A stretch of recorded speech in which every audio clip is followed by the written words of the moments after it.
Hi guys, hi everyone. Thank you so much for tuning back to my channel, and today we are going to talk about a very interesting topic that I have been receiving questions about an education plan. Some call it a career life plan, education plan, savings plan towards high school and college education.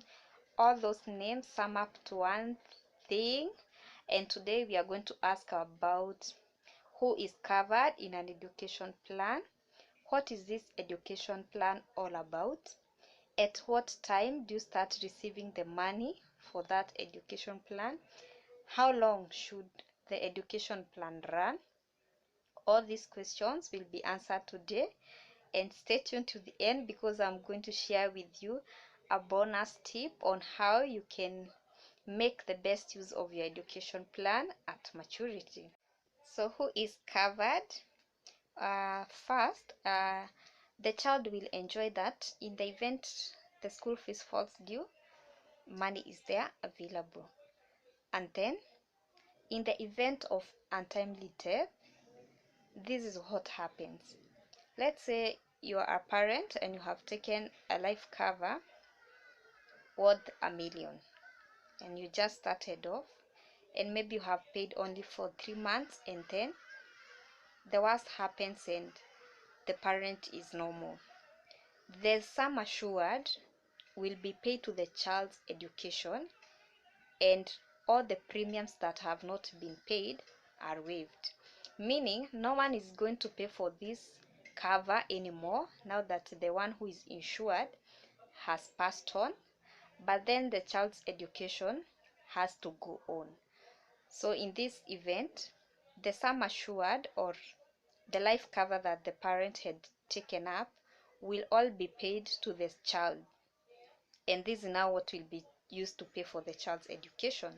Remember, the parent could only have paid maybe for 3 months, maybe 10,000, that is 30,000, but then the sum assured is 1 million. This 1 million is what is payable to the child's education, and that's why it's advantageous to have an education plan with an insurance company rather than put that money in a bank account, where in the event of the worst, what you had only contributed is what is payable to the child.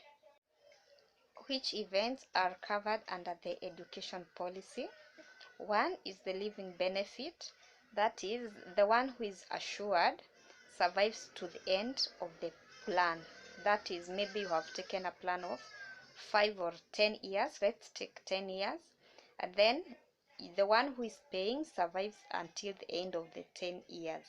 That is the living benefit, because the money will be paid to you who has been paying up for the policy, and then you are able now to plan how you are going to pay for the school education.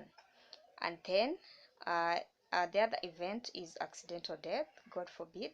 In the event that the one who is assured succumb to death in the event of an accident. The third one is natural death, that is out of an illness. And the fourth one is the event of total permanent disability, where one cannot generate income as they used to. So if you have an education plan and that event happens that you can no longer raise that money that you used to pay due to the disability, the premiums will be waived. But then upon maturity, the sum assured will be paid for the child's education. So how much should you put aside for this education plan?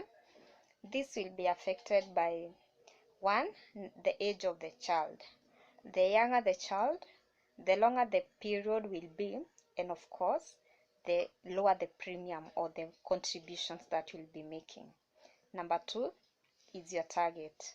How much do you want to have at the end of the plan?